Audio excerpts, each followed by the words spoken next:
Oh, yay. Go. Thanks for watching, guys. Did he say so?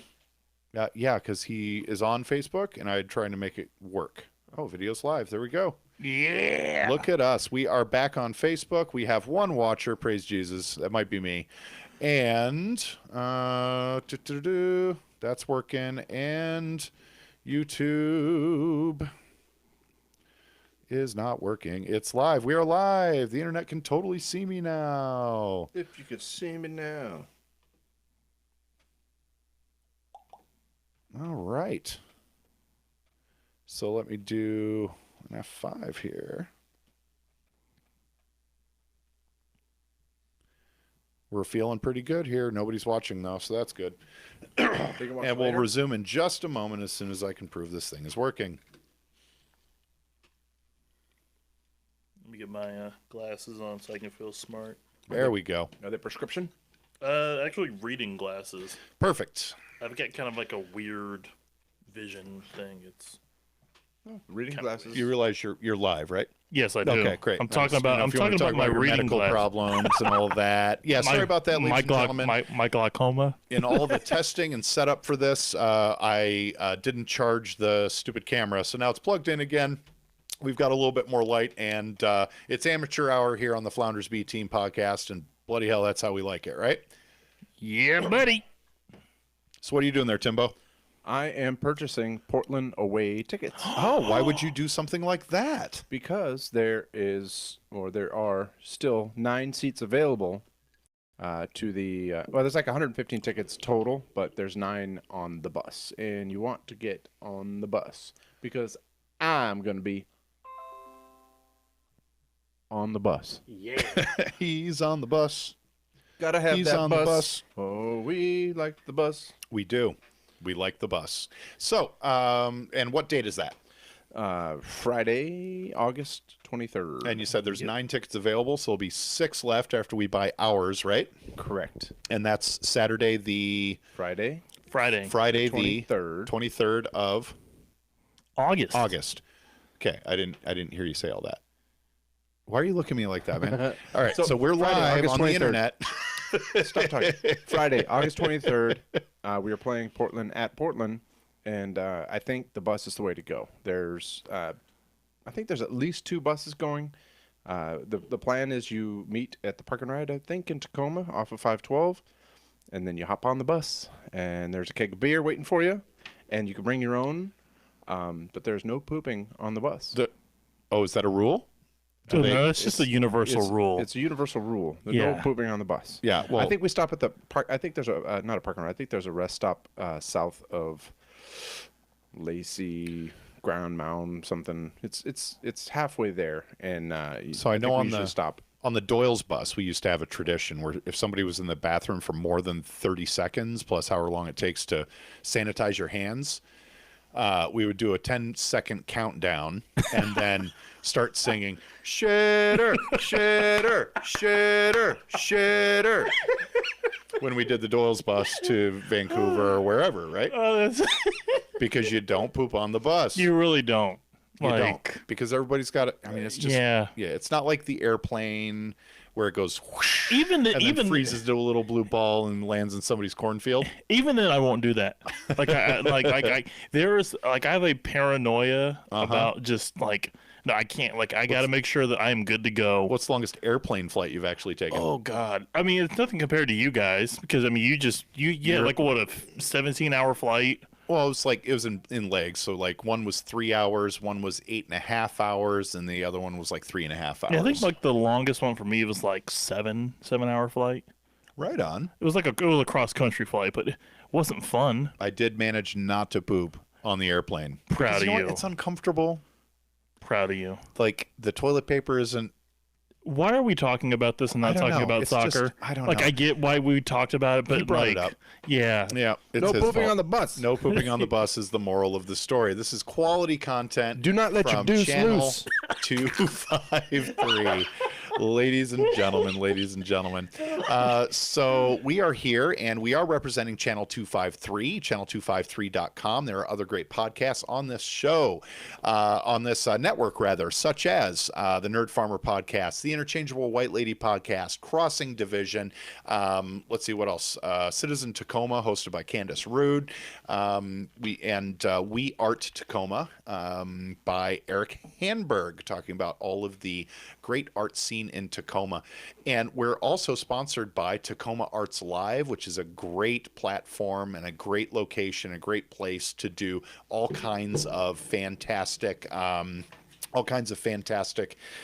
activities, everything from full-on productions to free demonstrations like the one coming up in September with Tommy Orange, who just wrote a great book, fantastic novel called They're There, exploring Native American culture within the city of Oakland. So that's going to be a fantastic book, I hope. I finished the first part, 2 more parts to go, and it just feels really good. So if you can check out Tacoma Arts Live, you are going to be in great shape, because you're going to be doing great stuff for you and your family and just your cultural well-being right here in the city of Tacoma.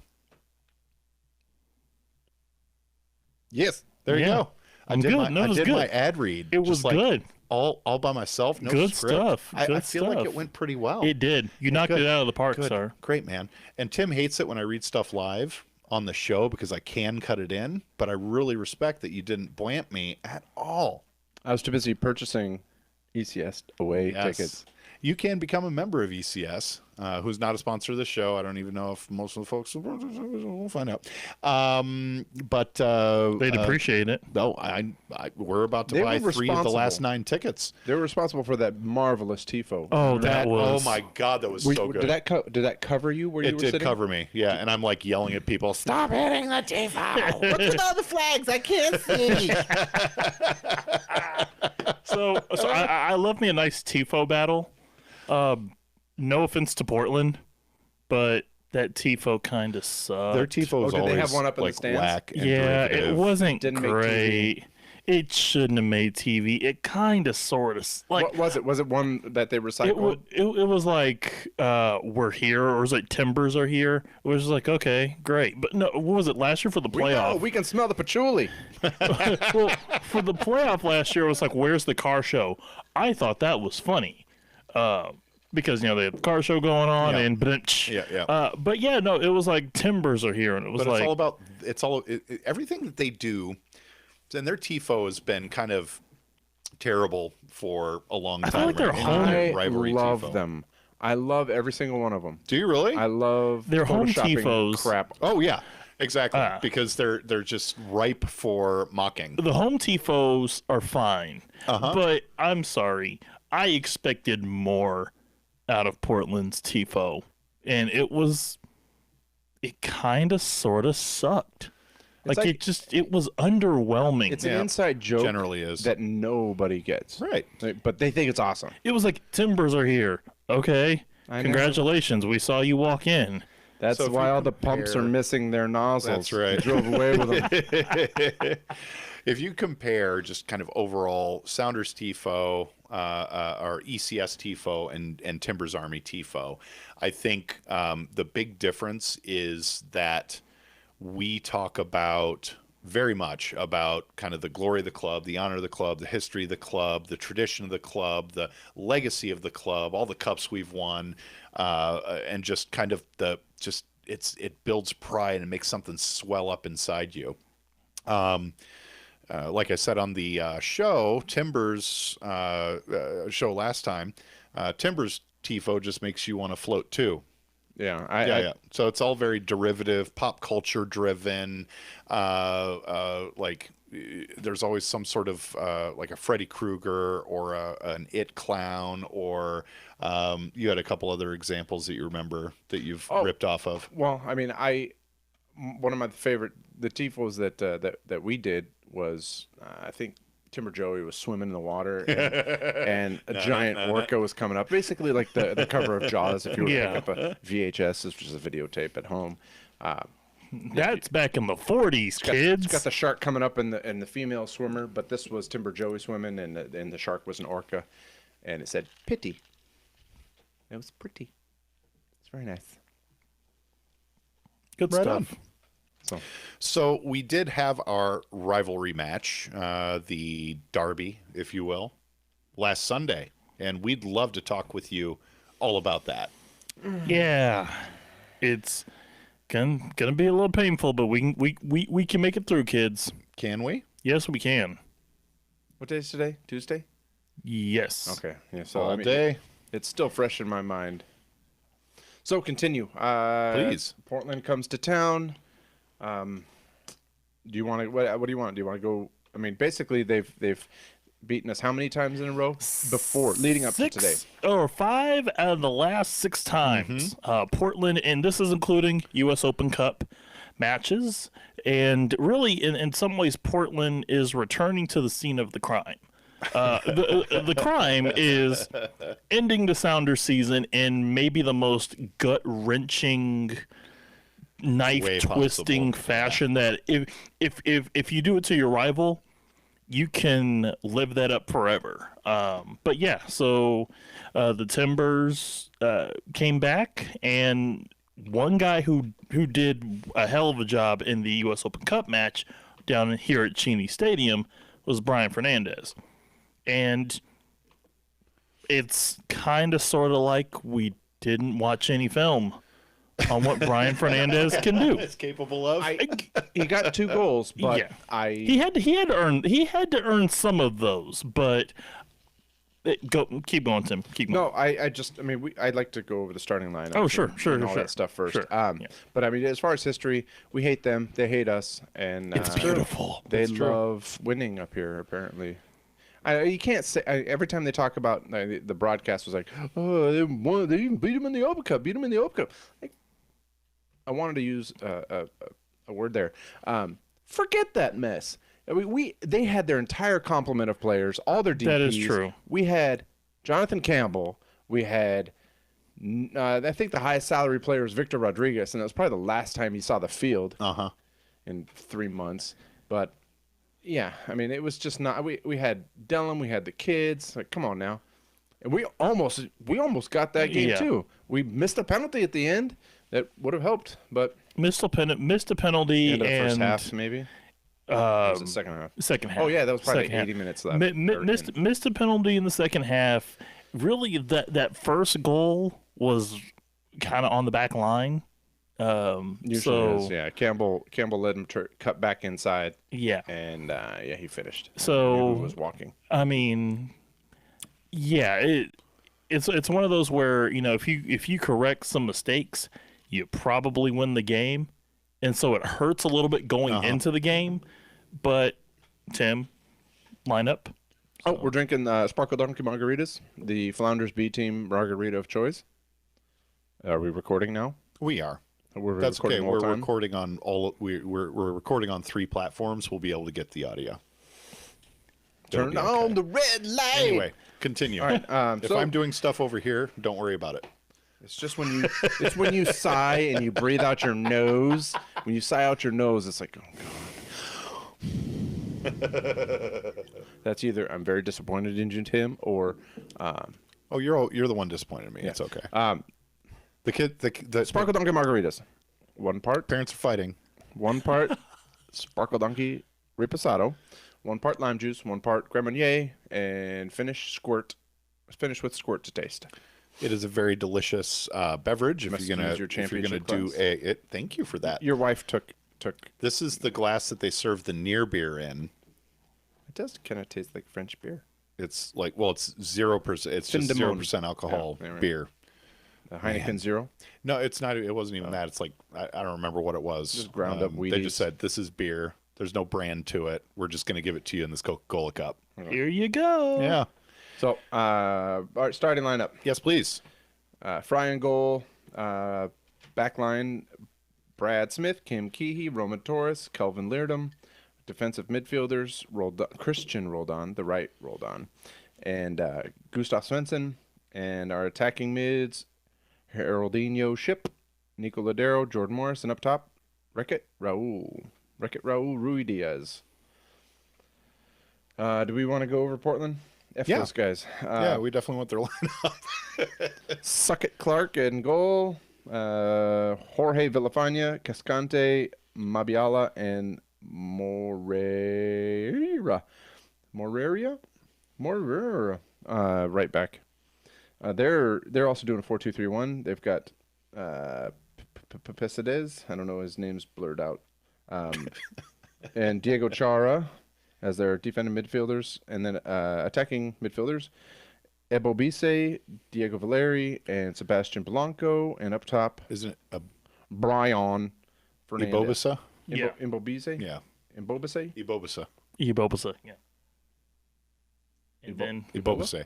And then public enemy number one, Yes. Brian Fernandez. Brian Fernandez. I mean, you can't be mad at him. You just can't be angry with him. I'm not angry with him. I'm angry with his face. I mean, I want to punch them all. That's why I want to go to Portland. it's just watching good people do good things is good unless it's Portland. and you hate to see it. You just hate to see it. This was an entertaining match. It was. It was. Started, oh, God, just 10 seconds in. We pick off a pass, push it right to the Ruidiaz. Ruidiaz takes a really bad first touch and an even worse second touch. And now he's going wide of the goal and then loses the ball. Like, the keeper comes out and it doesn't work out for him. So, question.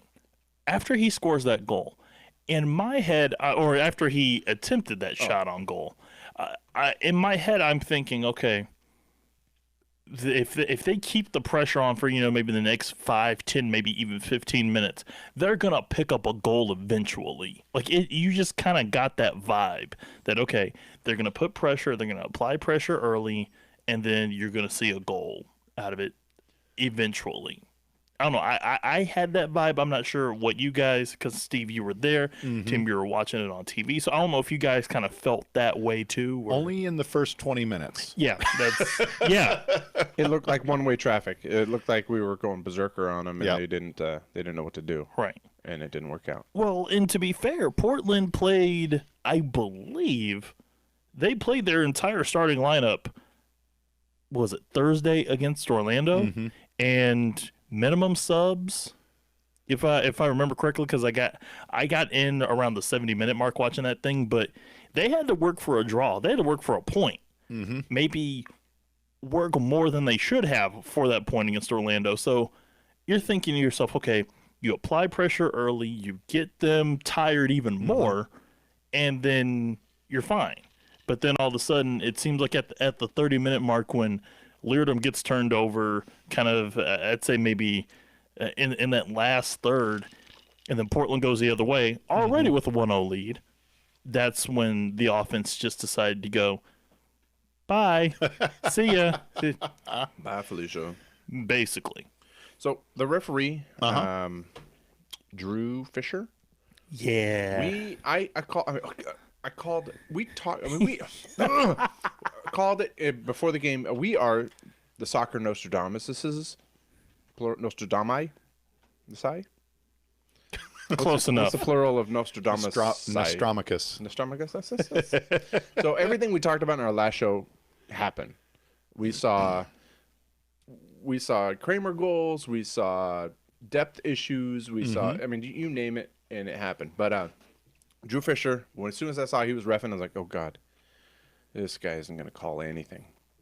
And he didn't. I mean, there were plenty of times he could have he didn't start taking out yellows until like maybe the last 15, 20 minutes of regulation. But, I mean, yeah, we saw that coming. We also talked about, like, what else did we talk about? I mean, Kramer goals. You were there. What else? What, last show? Yeah. Are we recapping last show for some reason? No, well, just all the things that translated. Yeah.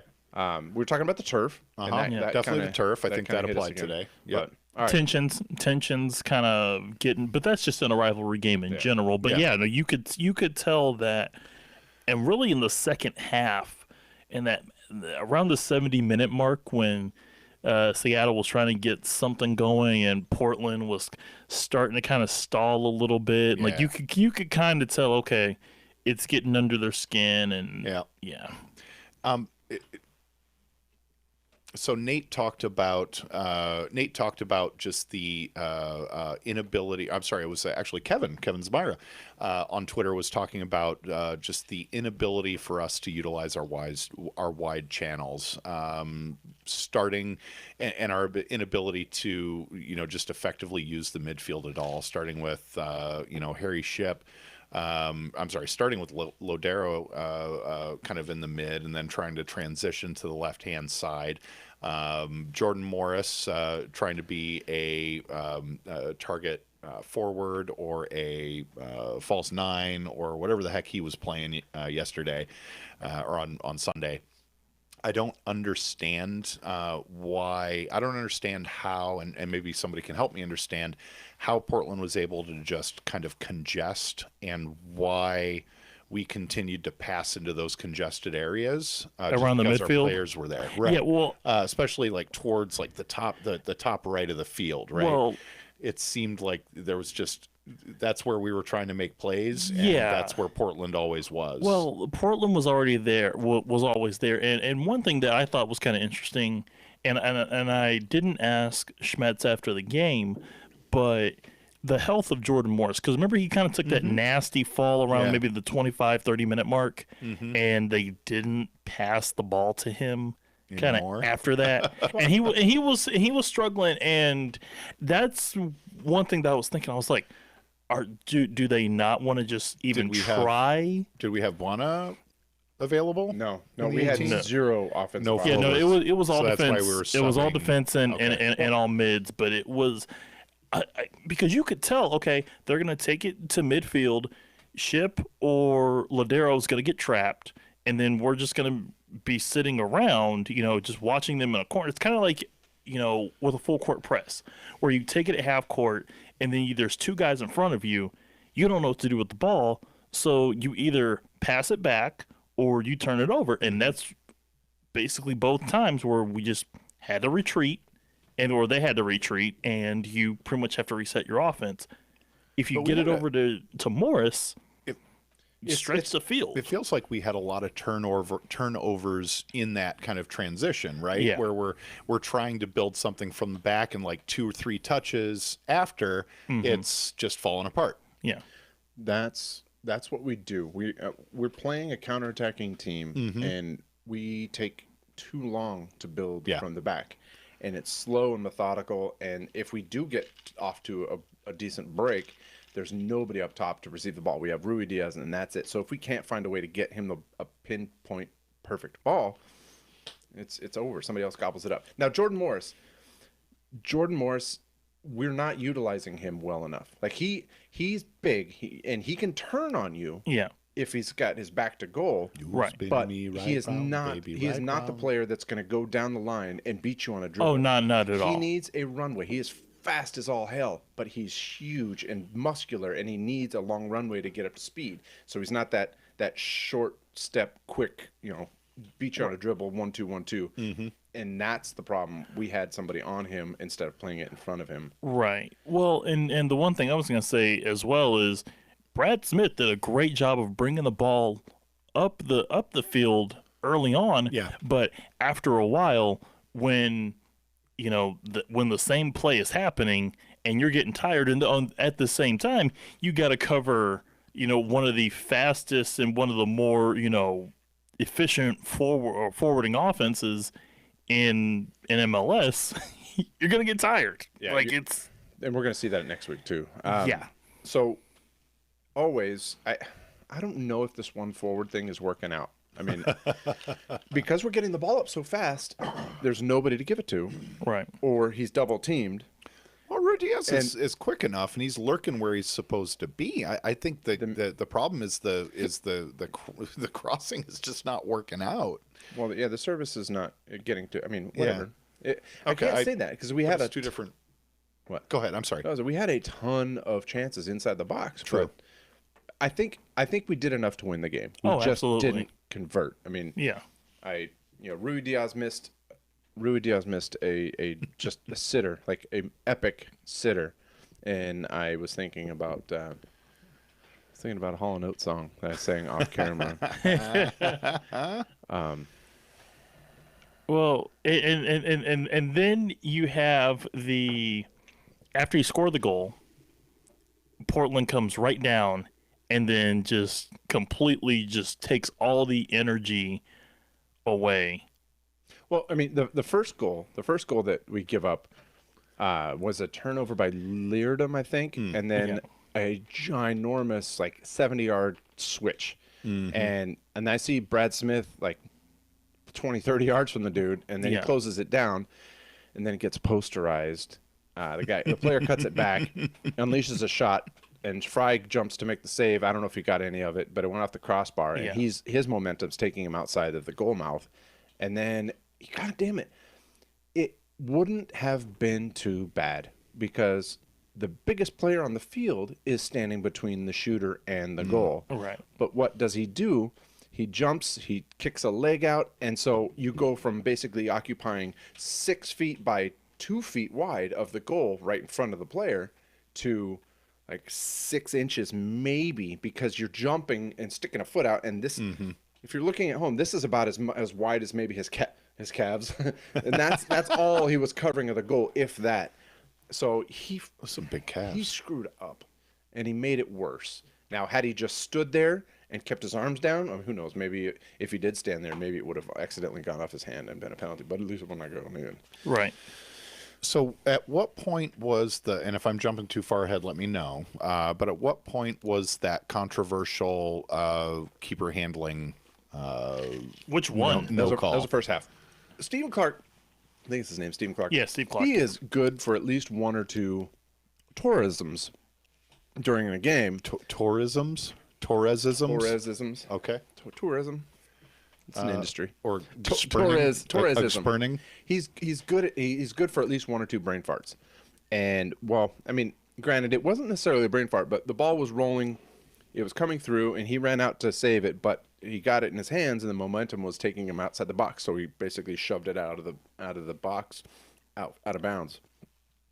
Now, was the ball inside the box? Was the ball outside the box? I mean, nobody went to VAR because Fisher doesn't effing know how to use VAR. He loves to do this. I will defend Fisher on this. I think he was still inside the box and the ball popped out, or he didn't have or they say that he didn't have control of it. You can stand outside the box. Touch it with your hand as long as the ball is in the box. I can stand in the goal mouth. And have my hands outside the box. Outside the goal. I can stand outside the goal box see, this is the line. As long as the ball's in the box, I can handle it. But whatever. I don't know if that happened or not. Whatever. That wasn't the deciding moment of the game. No, not at all. Certainly not. So, well, it could have been. Later. It could have been if he'd been red carded. I don't think that would have been. I would have been a yellow card if anything. But in a free kick outside the six. Now, intentionally handballing it, like way back in the playoffs. How do you define intentional? Because it certainly if you're outside the box and there's a shot and you kind of like Casey Keller did, he jumped out to make a save outside the box using his hands. And Michael Sperning did, and in the playoffs, doing couple extra steps and then kicking, But like when you're in the box and that's not going to get called. That's not. I mean, it's not going to get you a red. You're not denying a goal scoring opportunity for sure. Okay. But yeah, he might have gotten a yellow. It's a foul, but I mean that's. I don't know. Kevin Smart to letter of the law. Wasn't denying a goal-scoring opportunity either when he was serving the ball, and he got it. No. Maybe we're talking about different things. It was a red card. I was talking about during the playoff. There was a playoff match that the Sounders were playing in, and he handled the ball outside the box, like deliberately handled the ball. Like he knew he was out of the box, but then kind of hit it with his hands anyway. Same with Keller. If you're inside the box, come on, man. Just go with it. I'm going to go with it, but we're going to revisit this later. Go for it. It's not a red. You're in the box, and you slide to make a dive. You dive to make a save, and you're holding onto it. But the turf is wet, and you're sliding out. So then you get rid of it. So if it was a foul, it was a foul, but it wasn't worthy of a red. No, not at all. No, and it wasn't dangerous or anything like that. No, it was just kind of like what are you doing? Yeah. I mean, if anything, it would have been just like an inadvertent handball. But right. So, I mean, once again, not the biggest moment. No, that's not a deciding moment. So, all right. Well, what was the deciding moment? Oh, well, which time? There were a few. Fry made a really good save in maybe the 18th minute, I think. Yeah. So he kept it at 1. No, was that before? It was before we gave up the first goal. It was 18 minutes in, and then we gave up the goal shortly thereafter, maybe 3 minutes later. I said, Brad Smith gets posterized, shot off crossbar, rebound to Fernandez, and Torres up to dumb poopery. I'm trying to swear this. Torres dumb shittery? I'm trying you to say dumb this. shittery. It's I'm okay. trying not to say this. Okay. All right. Well, that's you, and that's then fine. After that, Wreck-It Raul had an opportunity and just a golden. I don't know how he missed it, but the Hall & Oates song, Because Your Miss is on my list. Because your miss is on my list of the worst things in life. Sing it. Because your miss is on my list. Because your miss, I can't resist. Because your miss is on my list. When I turn out the lights, and I'm done. So, what else we got? We went into halftime. Ladera wasn't the passing. I was tired of the passing. The passing was getting caught in the turf, and we're trying to thread needles, and it wasn't happening. My favorite thing in all of that was I've never seen. I tweeted it. I was like, I've never seen a soccer team take a knee to go to halftime. Oh my God! Like the agony of Sounders fans. It was like brutal. It was like, hey. But advance the effing ball. No. The best part is that it got to around maybe like the 2, maybe even 1 minute mark before an official would even think about blowing a whistle. And it's like, okay, you're advancing the ball, and like I could just get the vibe from Sounders from insert Sounders fan. It was like, all right, we're past midfield. Okay, are we gonna? Are we just kicking it around? And we were. You might as well have given Roman Torres a couch out there. He was taking a nap. The best part about it was I was like when Torres got the ball back, and this is like right when fans are figuring out, they're just pretty much just taking a knee and going to halftime. Yeah. Like I heard somebody outside, kick the effing ball to the net. Yes. Like somebody. The only thing more aggravating than a referee blowing the whistle when we're about to take a corner, right, is that crap. When you have like 10 touches on the ball, after stoppage time should have run out, and he's like, even Drew Fisher, which I don't really care for now. He's next on my list. He's like, I think Drew Fisher's like, okay, are they going to put a shot on goal? Is there going to be some action? And then it was like, okay, screw it. I'm just going to blow the whistle, go to halftime. I mean, we're daring him to do it. The audible boo from that. I was like, it felt like a team. It should have been. Oh yeah, no, absolutely. And I was like, should they be getting booed? And I was like, yeah, that was not good. Let it burn. So we go. I mean, like I said, Ladero's passing seemed to leave a lot to be desired. These long through balls on the ground were just getting eaten up by the new turf. The new turf was tall and slow, and we weren't able to play the ball on the ground like we normally do. And we've talked about this a few times. I talked about it even before the show. That turf is going to take time to settle. Yeah. Yeah, and where you're really going to see some aggravation and some unhappy campers is NFL preseason. That's going to be fun. And I say fun in the most sarcastic way. I see probably a lot of football players losing their footing and falling down. Losing their footing, falling down, feeling like they're being slowed down. Like it's going to be so annoying. I don't care. You know, I really don't. NFL's an entire year away, man. Yeah, no, I don't care either, but I'm just like, guys, like, if soccer players can play on this and there's not minimal complaints and there haven't been audible complaints, you guys will be okay. Yeah. But I just know that the complaints are coming. It's just like, guys. Well, yeah, you can't complain about it if you were screaming. Like, our players can't complain about it because they've been screaming for a new field for years. Right. And and to their credit, they haven't been complaining about it, and even some opponents have not complained. Like, they understand, like, yeah, I think Atlanta was talking about, new turf needs to settle. Like, it's like, we get it. Like, oh, yay. But yeah, but second half, things got fun. 30 seconds in, we gave the ball away and almost covered. Yep. Well, but then after that, we get a Raul. Yeah, I had gone down at the half to talk to Nate over on the other side of the supporters section, and told him it's going to be all right because Ruidíaz is still looking pretty hot, and we're going to get 2 in, both by Ruidíaz, 1 crossed in by Harry Shipp and 1 crossed in by Jordan Morris, and we're going to be great. And I was pretty close on the first one. On the first one. No. Not even remotely. No. But there was... Okay, why don't you describe the play? No. All right. All right. Since I was so far off. You were so far off. What ended up happening? I guessed, okay? I thought it was going to be good. That was optimistic, and that would have made sense. But Empty the Clip Ship was... Yeah. No, Harry was bad. Shooting blanks. Harry was bad.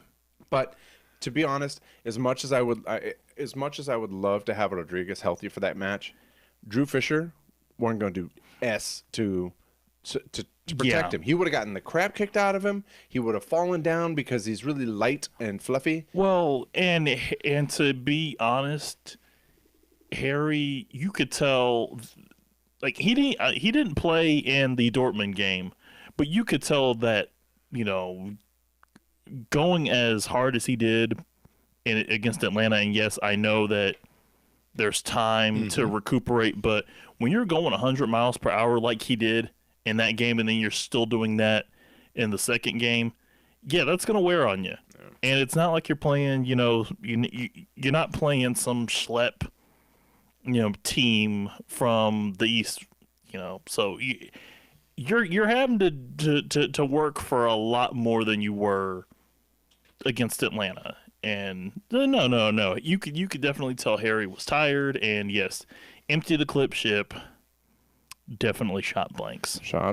So pausing on this game for a moment, is there anything redeeming about Borussia Dortmund friendly in the middle of the week in a somewhat congested schedule right after international break? There's a lot of yellow shirts. A lot of yellow shirts, but I mean, here's and this might be a minority. And actually, I don't even think I'm a minority in the minority. I think I speak on behalf of everybody. None of this, I get it. I totally get it. Like, it's great to bring a big international club, but no, not in the middle of a season, not in the middle of a stretch where you have Atlanta and then Portland. It's great for fans. If you went to all three, God bless you. But for a team that is trying to compete in the upper half of MLS, you really didn't need this. We needed 3 points. LA lost. Yeah. LAFC lost because Zlatan did Zlatan things. Yeah.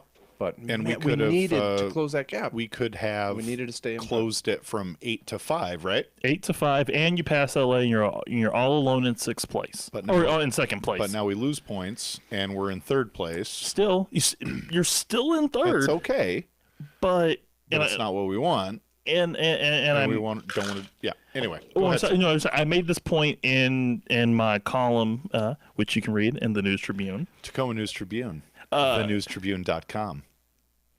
But basically, I talked about how, yes, losing this game and the way they lost it, and we'll talk about the shenanigans in the second half. Yes, all of that sucks. But at the same time, your season still goes on. You see this team again. And the beat goes on. But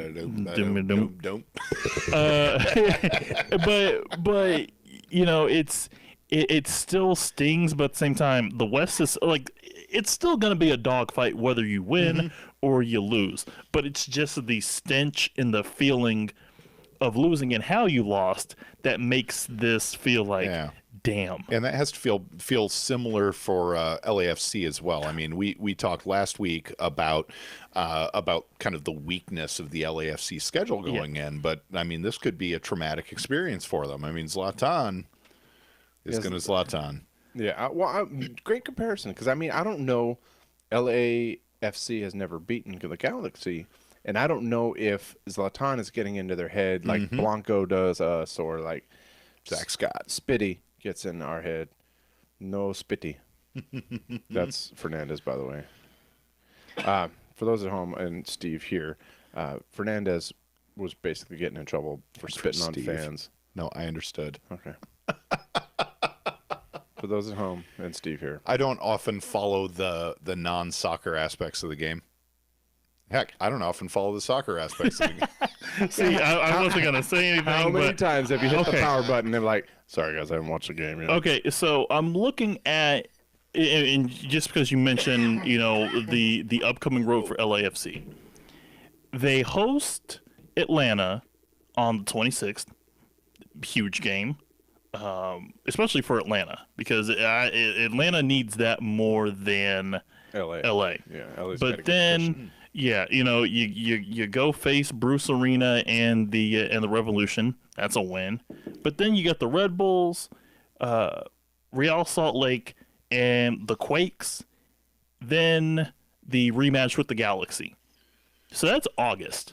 August is going to be a telling month for that team. Yep. If we get 9 out of 12 points, maybe we can catch them. Yeah. And so how does that compare to our schedule going down? Do you think it's we got what a similar you think it's a similar strength schedule, or is Houston does away, LA have the advantage? Kansas City at home? Yeah, I'm pulling it up right now. So you got Houston. Yeah. Then it's Kansas City at home, Revolution at home. So, so August is still kind of a challenge for the Sounders as well, because you've got, you get the win against Bruce Arena, because screw Bruce Arena. Then you got Real Salt Lake on the road. Then you got to go to the Galaxy on the road. Then you got the Timbers to wrap up August. So Friday the 23rd. So three straight road games. Get your tickets. 3 straight road games from the 14th to the 23rd. That could be pretty telling. Well, yeah. I mean, KC's firmly in the bottom of the table. Yeah, with 21 matches played and sitting just at 5 points above Colorado with 25 points.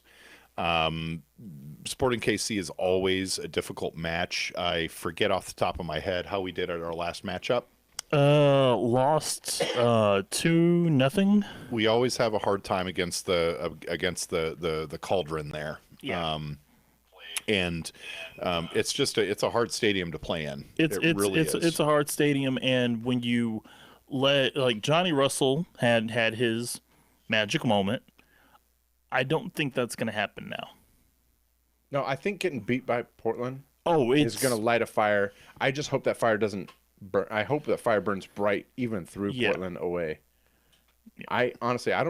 We don't normally do well in Houston. Nobody wins in Houston. It's hot, and that we just field haven't is really crap. done well. And we can still win the Cascadia Cup by beating Portland away, right? Yeah. And the thing is, you didn't lose the Cascadia Cup. Like, you didn't lose anything. We could have locked it. But that's just another impetus to fight a little bit harder. You go to their barn and you win it. Yep. All right. Yeah. So, what do you want to talk about? Did we talk about Ruidas's goal and then the answer? That goal came from a big ass floating ball from the biggest winger in the league. From like behind our own 50, he just launched Torres, launched a ball up, and I don't know which defender. Torres isn't a winger.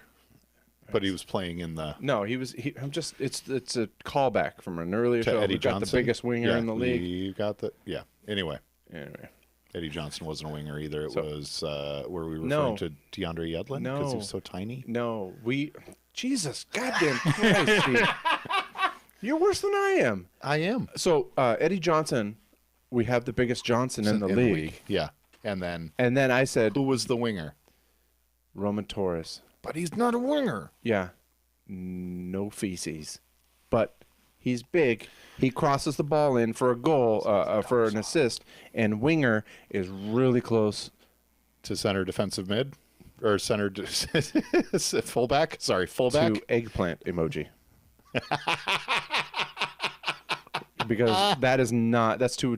We have the biggest eggplant emoji in the league. That doesn't sound like it. Doesn't flow like winger. But it's also penis, Steve. Penis. Wiener. Penis. Let's move on. Yes, let's. Jesus. Ay, Dios mío. So Torres floated a ball up. Torres floated a ball up, and I want to say a Portland defender got a head on it, but it didn't go anywhere. It just kept going into the box. Rui Diaz grabbed it, got around the keeper. The keeper stuck a big paw out. Probably tried to trip him, but he didn't go down. And then he finished with his left foot. I just got vaccinated there, so that hurt. Good for you. It's going to give you autism. It's going to make you very autistic. You can do a lot of good sketches, a lot of great sketches. Maybe some sculpting. What are you doing right now? Rhyming autism with artisan. You make some artisan breadsticks. All right. So moving on. Jesus goddamn Christ. So, hey, we would have been through this, and we probably would have been in the car on the way home if you would have just said, "Oh, you mean wiener?" Yes.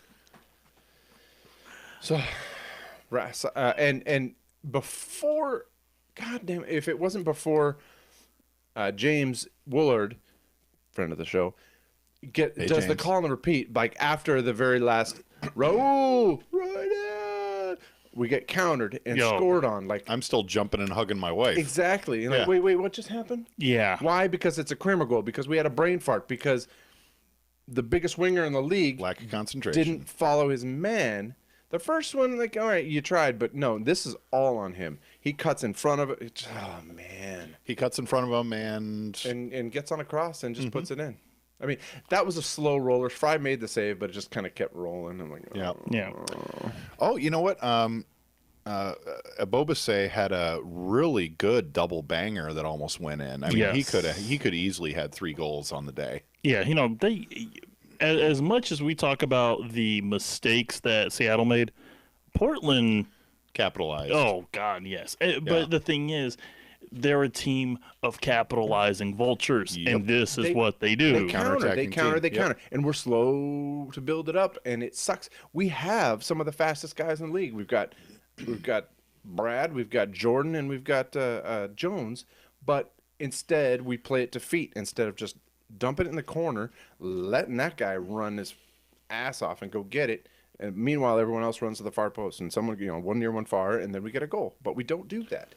So Stefan Fry was not thrilled with everybody's performance on the day, but let's go to the kind of the fracas and the chippiness towards the end of the match. Well, okay, Brian Fernandez gets dispossessed by Kim Keehee. Yeah. And then as Kim Keehee is coming towards the sideline, he just gets cleaned out with scissor tackle. And I don't know, did he get a yellow card for that? No. Did he even get any card for that? I thought he got a foul. Yeah, no, they called a foul. They called a yellow. They called a yellow, but it was, Well, but then you had the Torres elbow. Torres getting elbowed just inside the box. It doesn't matter if it's inside the box or not, but he got elbowed. Yes.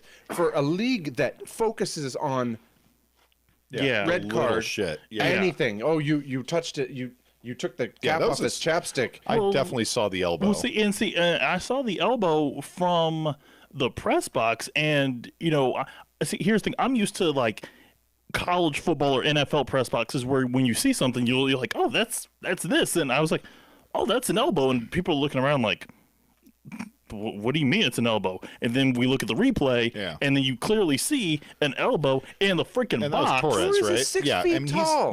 Torres has to do that. And so you see it. It's not an accident. It's not an accident. Oh no, not at all, not at all. And so, they're standing there and they're looking to see if it's going to go to VAR, and I'm like, okay, so if this goes to VAR, clearly. Like I could see it from my angle, which is a pretty deep angle, but at the same time, if you put that on the freaking video board, in CenturyLink, Fans will riot. Oh my God! And like I understand why teams don't do that, but at the same time, it was a blatant elbow, and I get you don't want to try and sway the referee or anything, but everybody could see it. Yeah. That's the thing. That Weasley mother. So and he doesn't call it. So I was asking Schmetz after the game. Did they give you an explanation? Was it, hey, it was inadvertent. This is why we didn't call it. I mean, it's a crap response and it's a crap answer, but I'd be like, oh, at least you said something about it. They didn't tell him anything. I like what they do in college football when the targeting it's targeting his face. When the umpire, the head ref is actually looking at the video, they're displaying the same thing he's looking at. Because, and to me, there's transparency. And he's doing that jobber. Yeah. So, and that was my thing. And there's transparency. Yeah. Right. So if I'm MLS and I'm seeing one, you see a terrible scissor tackle, which it was at a bad angle. Two, there was intent because he wasn't going towards the goal. He was going towards the. He just got dispossessed. That's a Brian Mullen. And he was trying to leg breaker and he was trying to take him out instead of getting the ball. Yep. And like you do that. I feel like if you do that in any other league, that's automatic red. We're not even going to a yellow. Right, but we have we've been called for politest referee on the planet. He's Canadian. Well, and so 100%. And this goes to my to my next point, and kind of with all of this going on and you saw the video of Torres and Fernandez kind of elbowing each other, pushing each other, shoving each other around. If I'm a ref and I want to instill order, I'm going straight to reds. Like at that point, you have to go straight to reds because you have to tell these teams that late in the game, and you understand that it's a rivalry game. You have to set a tone. I was talking to one of the Sounders front office people just after the game, going down to the elevator, and I had said, somebody like you got to set a tone. Like the referee lost control of the game about 20-30 minutes before it ended, and if you look at the last 18 minutes, and this is the last 8 minutes of regulation and then the 11 minutes of stoppage time, the ball barely got advanced because you've got Portland guys stalling and delaying time. There's guys jaw jacking. Like it was, yes, the rivalry is alive, but the referees lost control of this game because they didn't want to do crap about it. Yep. And that's my issue early on. Yes. I think Leardom got a card in the 66th minute. That was the first time somebody got a card. Yeah.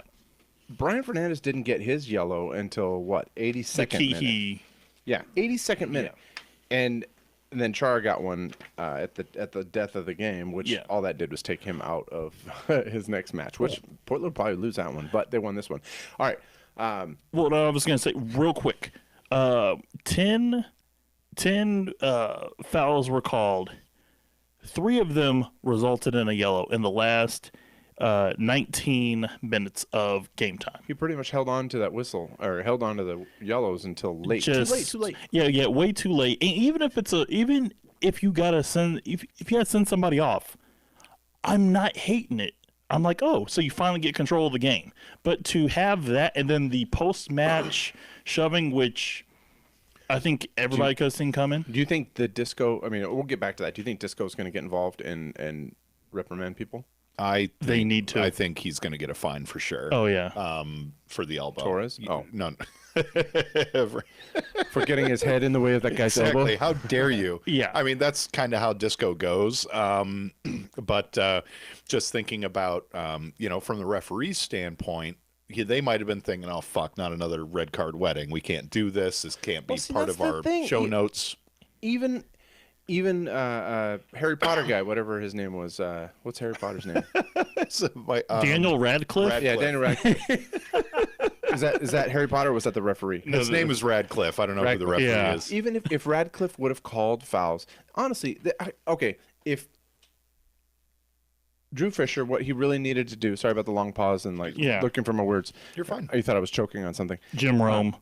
No, Drew Fisher could have done any number of things. Right. Even if he goes to VAR, whether he calls it or not, at least that dude is pooping his pants. Yeah. Whether he calls that or not. But that also has an opportunity to de-escalate. That's 2 or 3 minutes where everyone's just kind of like, well, drinking water, whatever.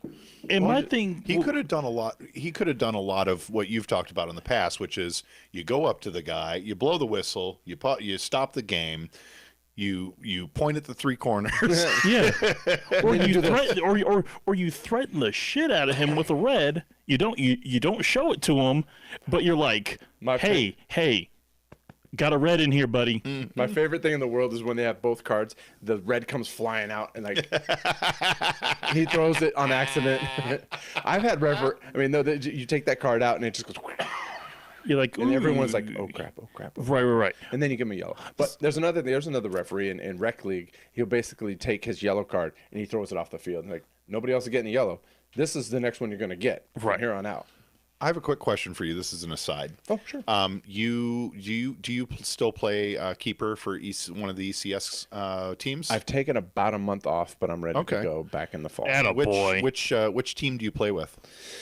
The team is Columbia. I think we're. The teams are all like blue. Yeah. Columbia, Shale, and anyway. So yeah, I think I play on. Well, I'm not on any rosters, I guess, but I'll reach out and see if they need somebody. But it was Columbia in the GSSL Sundays. Okay. There's a guy that I work with named Aaron Walk who plays for I think the blue team, one of the higher level. It's been about 6 months since he's played as well, but I think he's gonna get going again. I pretty much took the summer off because I was having some shout out to you, Aaron. Some inner ear like dizziness and weirdness. So I'm like, that's fine. Were you? I didn't know about that. Yeah, well, it happens. I don't know what that is. A tender moment. With Steve and Tim. No tender. That shit is overcooked. It ain't tender. That's what happens when that you're love fat. Is stringy as fuck. So are we? So I mean, they blow the whistle. Match is over. Or we think it's over, and then the shoving match begins. Okay, my favorite part in that entire shoving match, that entire thing, is as things like you can just tell like everything is still simmering, and somebody was gonna push somebody. It was just a matter of who and when, and then you had Torres getting into it. My favorite part, Steph Fry. Kind of like how, if you ever watch a baseball game, how the bullpen, how the guys in the bullpen just kind of gently just jog out there. But after the game, we realized Steph Fry is making a beeline for Steve Clark because they want to trade shirts. Yeah, well, no, almost. So, and if you were at the game, you kind of sort of know what I'm talking about here. I think it was during stoppage time. It was maybe 92nd, 93rd minute. Steve Clark is getting the ball, and Torres is just kind of walking by.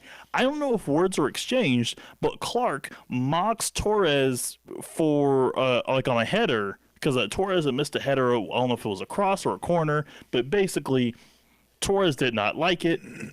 After the game, Steph Fry sees that, and he's probably thinking to himself, okay, I'm gonna see him after the game.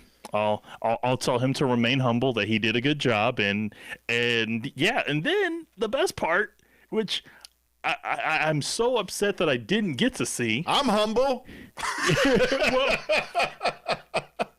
on the way to the locker room, Torres is sitting back waiting for Clark. Oh my He's God. waiting for Fernandez, and like this.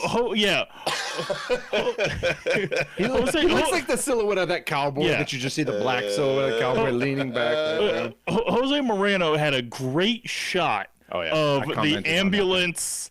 And it's just it reminds me of a WWF match where it's just like it's a hardcore match. He's waiting backstage. Where did this folding chair come from? Yeah, and two, it was that old school NBA NHL where you're just like, okay, I'll see you after the game. Like it was, these two teams absolutely hate each other.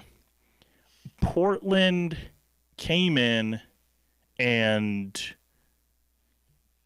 did what they had to do to beat Seattle.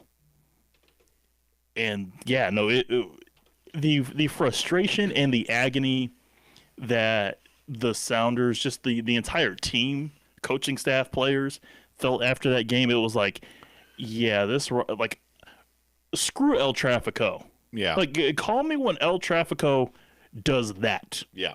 Yep. That's not And a real rivalry. I know some people don't like the pushing and the shoving. Mm-hmm. I totally understand that, and I totally respect it. But rivalries in sports, this is what happens. Yep, absolutely. So the result was not what we wanted. Portland did edge it out. Well, not quite edge it out. They dominated the second half to maintain a 2-1 lead for the largest part of it. Excuse me, I'm sorry. And our next matchup is against Houston Dynamo away at 5 p.m. Pacific time on Saturday. What are your quick takes on what we should be looking out for that match? For Saturday against Houston? Letdown game. Like I'm not saying that it will happen, but watch out for that. Watch out for the trap. Just for the letdown game, because you expended so much energy into Portland, and you come out with a weak result, or you come out with a loss, and now you got to go on the road. You got to go face a Houston team that you, by and large, you had the advantage over early on, but now you got to go on the road and do it. If Houston gets a goal, and the thing is, you haven't been great on the road. We haven't been scoring. We have these Yeah, miracles that not through the run of play, just kind of crazy flick throws, penalties. Yeah, we don't. Well, Tim seemed to think earlier that after this match, our Sounders are going to come out swinging. Well, I didn't get done. I wasn't done with Portland, but we'll go back to that. Houston have really strong wingers and a decent forward, and this jackass named Martinez that I want to kick in the pooper. No. Oh no. Yeah. Like the toe of the wingtip kind of job? Well, you know how those, or just like a side swipe on the butt tops? Those alligator boots that had the switchblade. Oh yeah. Oh Jesus. Yeah, like on Breaking Bad. That's a little Roadhouse. Or Roadhouse. What was that one? Be Nice. Like Dolphin. Dawn of the Dead, or nice. From Dusk Till Dawn. I don't know. You're just naming off of random movies where guys wear alligator boots. Yeah, basically. So, Houston. Mrs. Doubtfire. This is true. We can beat Houston, but Houston at Houston is going to be tough. Yeah. They've got the guys that will punish you for doing dumb shittery and making mistakes. You said you weren't done with Portland. We'll go back to that. No, we shouldn't. But no, yeah, well, yes, we will. Now, as far as Houston, the only way Houston can beat us, I mean, Brad Smith got in the head of Albert Alith, and I think that can happen again. But we have to create goals from other than the wings, because if we're going to push Brad up, there's a good chance we're going to get counted on that side, and we're going to get in trouble. Okay. So we can beat Houston. It's not likely. I'm guessing 0-0-1-1. 0-0-1-1. So that means a tie. Means so it'll be a draw. Yeah. All right. It's a draw. What are your parting shots on Portland? We got to move it along. I'm going to quote Pedro Martinez from the Boston Red Sox. He basically the Yankees just own the Boston Red Sox, and Pedro Martinez specifically, he said, "What can I say? Just tip my hat and call the Yankees my daddy. Portland's our daddy right now." Yeah. Well, I had the tweet Sunday night, and I'm glad that nobody like it didn't carry as much, because basically it was, hey, Brian Fernandez told Seattle to call him daddy. Yeah, 4 goals in 2 days. Yeah. ¿Quién es tu papá? Who's your daddy? 4 goals, and it wasn't like nobody else was kind of there or around to help and assist with those. Like, it was kind of like, if you take Brian Fernandez off that team, are they getting anywhere near the freaking net? No, and I mean, are we talking about Open Cup? And I'm talking about Open Cup, and it's little mistakes that can be prevented. It's not playing like third, fourth, fifth string center backs. Right. No, I totally understand that. Tonight or Sunday, the first goal came because our outside back got posterized, right, and then it doubled down on the mistake by doing a ballerina pirouette or whatever and leaving that much to block the goal. Right. Whatever. Right now, you're only as good as your last game, and right now they are our daddies. Yeah. But what I want to see more of, and I've been part of this, when I have, if I know I have someone really strong waiting in the wings for my position, I have a blank check to kind of do whatever I want. What I want to see from Torres, I want to see more gamesmanship. I don't want to see the pushing and the poking. I want to see the... do you mind if I demonstrate? No. Yes, oh, dear God, no. I mean, honestly, you have big hands, but if you're Brian Fernandez going up on Torres, how about you just grab his hand, little dark arts, and you just squeeze the it, shit out. and they like make him go down to his knees, like, okay, uncle, deal, dead uncle, deal. Just get in it, get it. And that was one of the things that I believe it was Fry said after the game was we weren't as physical as we should have been against him. Like, not if Fisher ain't gonna call it. And here's my thing. And I look at this, from a basketball sense. If you're letting a guy get off, like we talked about this with Johnny Russell. If you're knock him on his ass, like let him know that the next opportunity to score won't be easy, even if it's still in the back of his head. Right. Now Rui Diaz knocked me on my ass. I'm going to watch out just a little bit extra. Yeah. Rui Diaz and Brian Fernandez are very similar. Fernandez has a lot more you in. He's got more absolutely. FU. Now, I don't see the same in Raul. Raul doesn't really get into people's faces, and he doesn't have to. He doesn't. He's not a. Yeah, I'm trying to keep this kid friendly, but you're doing great. It's just a lot of. It'll have an explicit tag. Don't worry. So I see and I see Blanco for Portland doing the same thing. They just get under your skin because we let them. Well, was it? Oh, sorry, that Blanco foul, or was that the Blanco foul that was kind of like behind? Yeah, he got one that he got into it with Roldan. Yeah, where he basically just knocked him 5 yards like he was a freaking cornerback. I think those two have history, obviously. Yeah, well, yeah. But I think I think Roldan fouled Blanco, and then Blanco got up and blah blah blah. Right. Surprising he didn't put his hands on his head. Usually he's like, "Hey, man, come here, man, come here." Get his arms on his neck and everything. But I'm just disappointed. Yeah. I said it Sunday night, and I'll say it tonight. Counting down to the 23rd, because I already got my bus ticket. God forbid that game has a Cascadia Cup on the line. Both teams are in healthy playoff position. Yeah. I think Portland is going to go on a run. Yeah. And just in terms of we're playing at home, people got to go to us. Mm-hmm. So now they've got a lot of home games left. Yeah, and so that game, which they've lost a couple already at home. Yeah. Yep. So I'm pretty sure we could do, now that we've got this thing set up, I'm pretty sure we could do some video from there. It wouldn't be like this whole setup. Right. Camera and just a bunch of people holding their cell phones in the air. Yeah, basically. Yeah. Well, the camera. We'd have the camera, and then anyway, we could figure out the technology. But we are planning on going there on August 23rd. I bought my ticket. Friday. Either of you bought your tickets yet? I thought you were buying all three, and I was going to pay you back. Okay, I will do that. Since we started the show, somebody's been watching. We are now down to 6 tickets. Okay. So if you could buy me one real quick since you're there, that would be super. Okay. Because I thought you were going to do that. Thank you. I said I couldn't pay you till Friday. Pay you Tuesday for a hamburger today? Today. Yes, indeed. Meanwhile, this weekend, there's another huge game headed up. We are all going to. Are you going to be there? Are you going to be at Cheney? I will be. What's tomorrow? Cheney? Tomorrow? So yeah.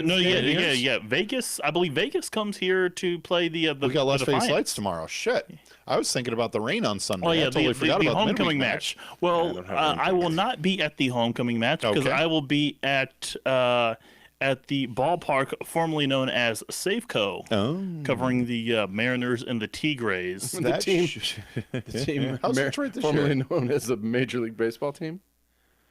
Detroit's not good? Yeah, they're all right. So is the Battle of the Basement? It's more like battle in the basement against the team that's kind of standing on the steps. But yeah, no. So no, I would like to be out there tomorrow. Or on Wednesday they're gonna have media day, and so that's gonna be fun. So I'm excited for that. Are you gonna be doing any like periscoping or anything like that? I will not. And I'm the old school person that just like I record, I take my notes, like doing all the periscoping and stuff. Like, yeah, you can kind of you can capture the live video, but periscoping it and saving it and then trying to listen back to the audio is a problem. It can be muffled at times. So yeah, I couldn't get this damn thing to work with the microphone. Anyway, crazy town. All right, so Rain FC are of course playing the Red Stars on Sunday, and we'll get to the Defiance match. You were kind of right about the basement with the Tigers and the so Detroit. 29 games out of first in the AL Central. Jesus Christ. Seattle, 24 games out of first in the AL West. I can smell that from here. I smell yerth. Yerth. I smell the earth move under my feet. Ugh. Yuck. This is a huge match, of course, on Sunday, and I'm going to get to Defiance in a second. Sorry about that, bud. But this is a huge match because, of course, it's the return of 8 wonderful women who represented their countries at the World Cup. We are recording about the World Cup on Thursday, I think. Just depends on a couple of things and if we can arrange people to actually make it on their summer vacations to come talk to us about it. But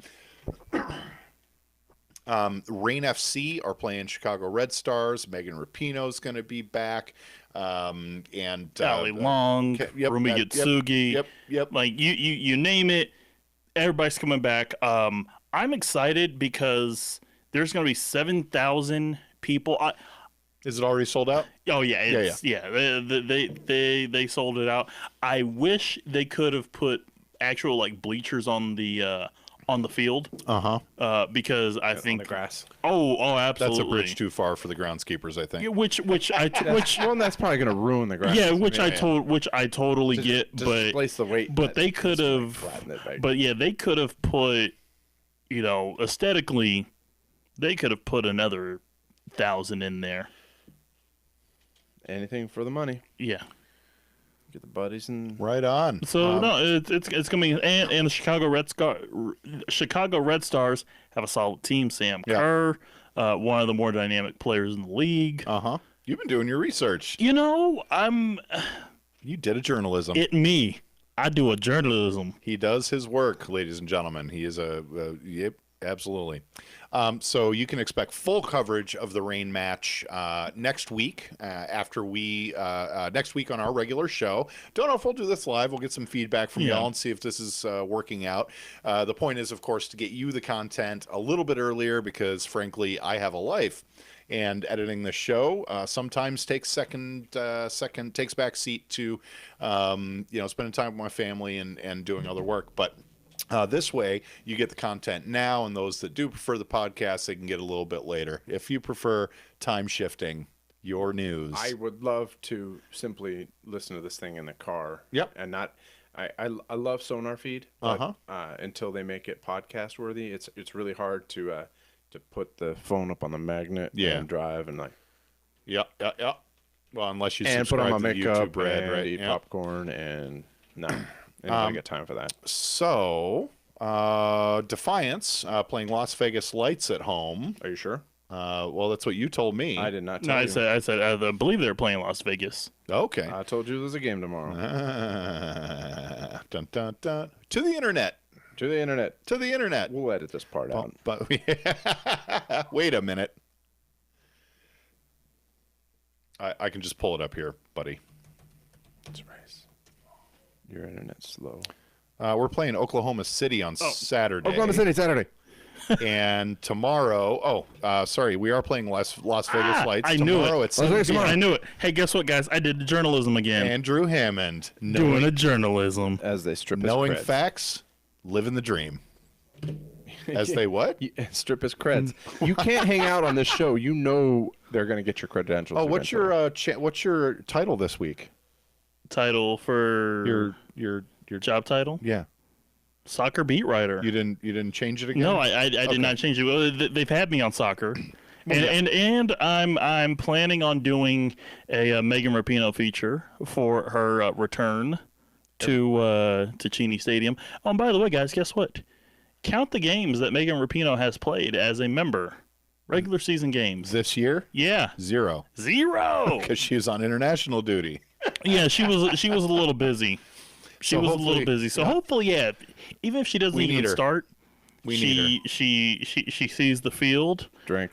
We need all those ladies because they are. We drink whenever Grover barks. Don't. Oh, ASMR ice. Yeah, we need all 8 of those folks because the rain, they've had a mid-season, a little bit of challenges here and there, lots of injuries and other concerns. So hopefully we will be able to get the rain back in fighting shape, and we'll be in really good place. Defiance, however, I'm not necessarily looking forward to the quality of this match against Las Vegas Lights. Last time we went there, they whomped us like 4-1. The last time we went down there, I think Sammy Ochoa beat Nate in a foot race. Nate and Hope, I think, went down to watch the game, and a bunch of supporters. We worked it around the back so many times. They just picked our pocket and shoved it right down our throats. And I think they have Sammy Ochoa. I think they have a couple of ex-MLSers. Which is not a very effective pickpocketing technique. Sammy Ochoa? No, if you pick your pocket and then shove it right down the... You see I stole your wallet? Eat it. Take that. Eat your money. All right. That's horrible. Sorry. Anyway. That was funny. I feel it was good. Yeah, it was. Yeah. All right. So they took our wallet. Oh, they just kicked the crap out of us. It was just blah. Every ex-Sounder has scored on us. And then they do that. Didn't mean to. Sorry, guys. I'm not going to celebrate because there's really a chance that I'm going to get called up to your team again. No, screw that. Celebrate. Rub it in our faces. Yeah. Dunk on us. Oh, actually, don't dunk on me, but, whatever. Ain't nobody going to dunk on you. I'm there for the atmosphere. I love it. I love singing in the party lodge, Section 101.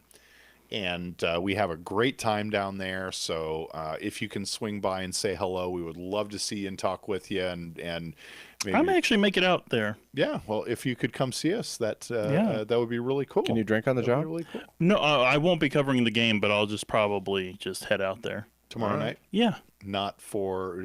So you're not covering the game? No. Oh, This is strictly Sunday. You're going to baseball. Sunday, I'm going to baseball, okay. But I plan on because I haven't had a chance to see a Defiance match at home in a while, so I'm gonna head out there and. If for some reason my wife doesn't want to go, you want to sit with me? Yeah, sure. All right. That's not an invitation because I think she's going to want to go. Okay. Yeah, I mean that's no problem. Teaching, well, hey, you can come and sit with me. If I go, I'll bring my daughter, and she can't drink. So. Okay. Gotcha. She'll sit in my lap. Gotcha. Is she a lap child? Do they let you do lap children? If worst case scenarios, I'll buy another ticket. Oh, sure. Or you buy a ticket, and then I will just give you my. Bracelet. Yeah, because you're over 21. That works. That works really well. Yes, it Summit does. Club bracelet. That's what I am. How much have you had to drink? I've had literally half that glass. I'm like on the final third. It was dramatic slur. I was paying attention to the conversation. At any rate, we're going to have a great time. Hopefully, Defiance finds something. And is there any highlight that you're expecting out of this? Are you expecting the same performance from, say, Jonathan Campbell as he showed at his last MLS appearance? He scored a goal. Yeah. Didn't you run into him somewhere? Yes, I did. Before the game. Oh, you were telling stories earlier. Okay, so before the game, on the elevator, I'm like, oh. You're Jonathan Campbell, right? He was like, yeah. So I was like, hey, with the News Tribune, had a chance. Team podcast. Had a chance to watch against Dortmund. I was like, hey, nice goal against Dortmund. He was like, you have no idea how happy I was to score that goal. That's amazing. And for a guy that was traded, trying to get a new life with a new team. Mm-hmm. hasn't, it hasn't worked out as much as he'd like it to have worked out. Him getting that goal, like, you could tell that, well, even when he talked about it, you could tell it was like that was a weight lifted off his shoulders. So maybe he plays a little better, now that he's got that goal. Yeah, confidence builder. Yeah, for sure. absolutely. And for a team like the Defiance, which we talked about that 538 ranking where they're like dead last in the world. It's a stupid ranking, but at the same time, those guys need confidence. So if one guy can play with confidence, maybe it carries over. I wanted to talk about this. Yeah. The possibility that the MLS-owned USL teams will get relegated down. I don't know if we have time for this one. I don't have. We always alcohol. have time, but maybe we can talk about it on the next show. And maybe that'll resolve itself by then. But it's a fascinating situation because it's like I feel like the MLS teams are kind of like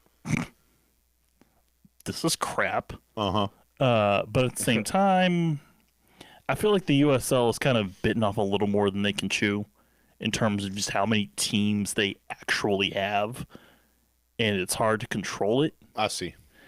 Well, but there's 2 tiers of teams, and it makes sense to do it. But maybe this is just the impetus and the pressure that they're trying to push MLS to actually provide quality sides that we're not your development league. Thank you very much. It's a combination. I mean, it's like the non-MLS affiliated teams are happy to come up here and whoop on us, but they're not happy when we put in our reserves and the guys with higher salaries and whatnot, and then return serve and whoop up on them. Right on. Well, we'll see what happens this tomorrow night, this Wednesday, and we'll see what happens on Sunday with the rain, and of course Saturday with the Sounders in Houston.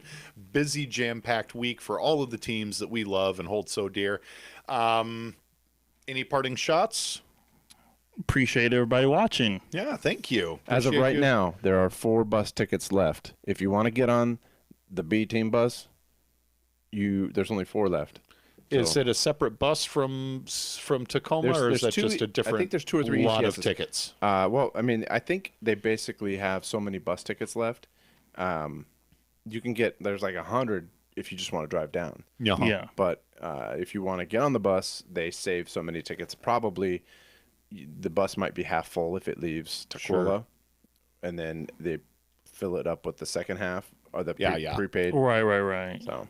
I'm gonna get loaded up with Sparkle Donkey Jello shots, because you can bet your ass I am not driving to Portland on a Thursday night and staying the night. Friday. So I don't.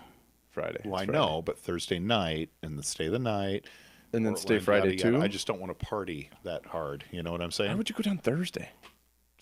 So you could hang out in Portland and do all your pre-funk. Why would you want to hang out in Portland? Portland's a great city. Their team is shit. Because of the kerfuffle. I mean, we were kind of talking about driving down and then staying the night Friday night and just kind of goofing off in the city.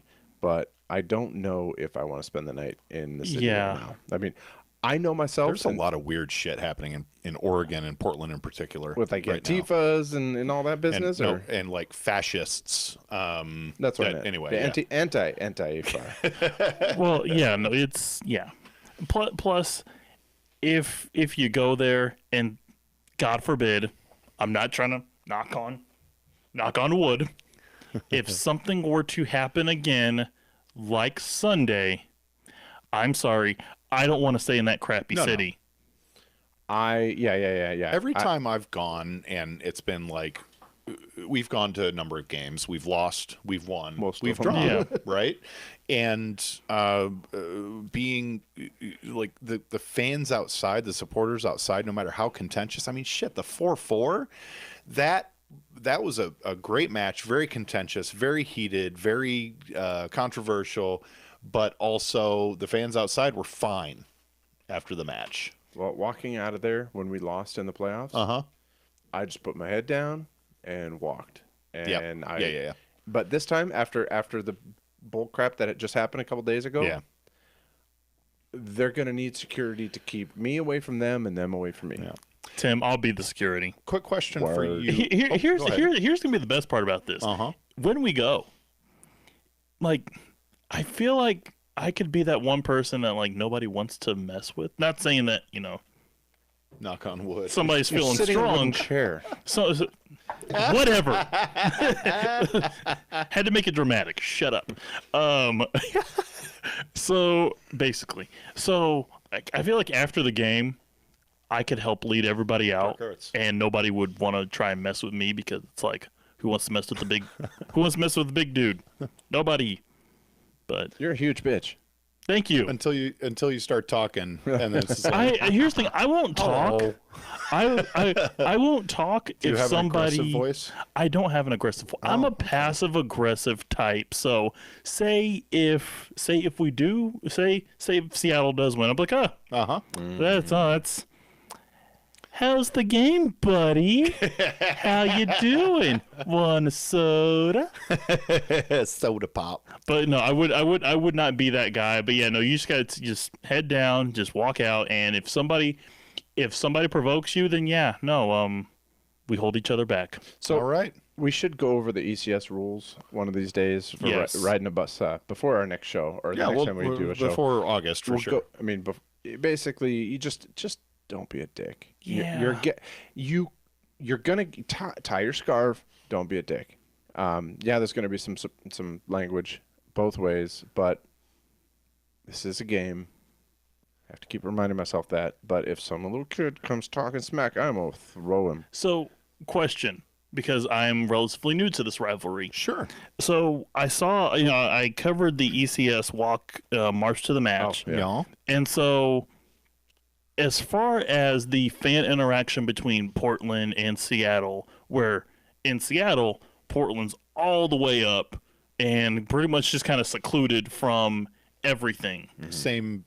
Oh, it's same in. Well, if you're looking at the baseball diamond, yeah, we are down the first baseline in the upper corner. Okay. I thought you were talking about in Portland. Oh yeah, I was talking about in Portland. Yeah, in Portland, we're in the corner. We take buses and we walk in a certain entrance and we go through metal detectors. Yeah. And we get escorted. We basically have. No, they separate us for sure. We have one vendor section that we can use, and we walk in like an hour or two early. But we also get our own ATM. Oh, that's classy. Yeah. I don't use pesos. but that's nuts though. The bleachers are incredibly dangerous when you're trying to pogo. Oh no!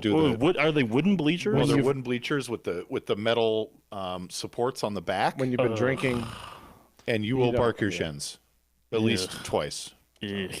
But yeah, we'll go over more details. Yeah. Yeah. Trying to think if there's anything else that we absolutely needed to cover. We'll just prepare for our next show. With that, you are listening to the Flounders B Team podcast. Flounders B Team is a production of Channel 253. You can become a member for $4 a month at channel253.com/membership. And that $4 a month helps to take care of some of the expenses for, buying cameras and microphones and new computers because my other one broke and all that good stuff. And it also... it really just keeps this podcast and all the Channel 253 podcasts relevant and helps us to do more content and provide you more shows. The network is growing faster than ever, and you can win prizes. You can come to special events if you're a member, and really you can just be proud of supporting. You can be proud of supporting local. I don't know what that means. You want some butts? I want some butts. He wants some butts. Give me the butts. You can be proud of supporting local. Flyby 400 knots, and then he gets coffee. Oh, is that the flyby? Yeah. I want some butts. That's how I feel. That's how I just want some butts. I wanted to. So is that the mood walking into Portland? I want some butts. Yes, definitely. Usually it's I want some ass, but I want some butts. $4 a month. Become a member, support local media, and support the growing enterprise that is Channel 253. Thank you so much for listening. I'm Steve. I'm Tim. I'm Andrew. You can reach Andrew at Aham TNT on Twitter. And that's 2 M's in the ham? Yes. Ham. Ham. I never thought about that. We now have a ham. We have 2 hams. Ham. You are a ham, and he is the ham.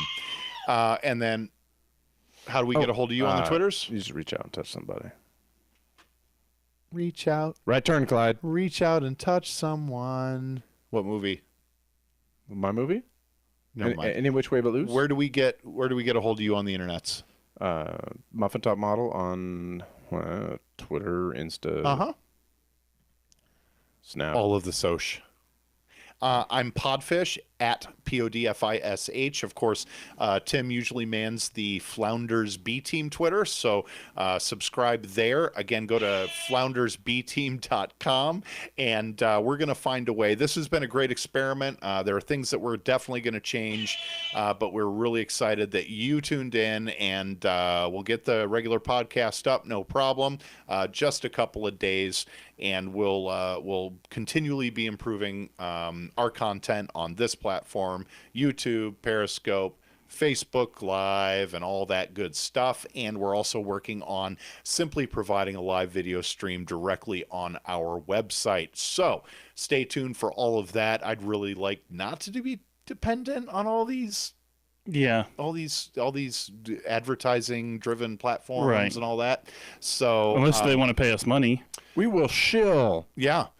I don't think we're ever going to get to 10,000 views on the. You got a lot of clicking we've had to do. A lot of downloads. I got to show a lot of skin. Yeah. Ooh. Yeah. This camera does not make my boobs look good. I would agree. It doesn't make my face look good either. So next time we might reposition. Anyway, provide us your feedback. Tell us what you think about the format, the setup, any of that. What worked for you? What distracted you? What made it difficult? Kettleson coughs too much into the mic, and Tim Hamilton sniffs to make fun of Kettleson, and then I'm just using gyrations all over the place and not looking at the camera. I'm not looking at the camera. I'm just kind of using gyrations all over the place. Hello. So, yeah, Hi. we might reposition. But anyway, thank you so much for listening. You're listening to the Flounders B Team podcast, and we are donezo. Thanks so much. Over 400 times. I want somebody's butt. I want it now. I've had it. Got it. Damn it. That's twice. That's twice. I want some butts. I want some butts.